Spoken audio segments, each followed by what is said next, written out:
ఈ ఇంట్లో gardening start చేసినప్పటి నుంచి కార్న్ ఎవ్రీ ఇయర్ పెడుతున్నాను. యూజువలీ స్వీట్ కార్న్ పెడతాను అండ్ అవి ఉడకబెట్టుకొని కాల్చుకొని తింటాము.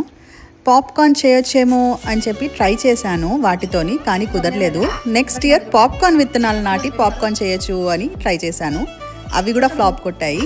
సేమ్ విత్తనాలు ఈసారి కూడా వేసాను. కార్న్ కొంచెం పెద్దగా వచ్చింది, కర్నల్స్ కొంచెం లావుగా వచ్చాయి. ఈసారి వస్తాయేమో పాప్కార్న్ చేస్తే అని అనిపించింది. సో ట్రై చేశాను పాప్కార్న్ చేయటం అండ్ ఈసారి పాప్కార్న్ వచ్చాయి. మా పిల్లల ఫేవరెట్ స్నాక్ ఇది, ఆల్మోస్ట్ ఎవ్రీ వీక్ చేస్తూ ఉంటాను. సో వాళ్ళ చేత చేయించాను, కర్నల్స్ వల్లటం కానీ చేయించటం కానీ వాళ్ళని ఇన్వాల్వ్ చేశాను. They were very excited and థరోగా ఎంజాయ్ చేశారు. ఈసారి ఈ పాప్కార్న్ రావడానికి నేనేం స్పెషల్గా చేయలేదు. ఐ థింక్ వెదర్ సహకరించింది అనుకుంటున్నాను. బికాస్ ఆ కార్న్ ఇట్ సెల్ఫ్ కార్బ్సే కొంచెం పెద్దగా వచ్చాయి అండ్ కర్నల్స్ కూడా కొంచెం లావుగా వచ్చాయి లాస్ట్ ఇయర్ కన్నా.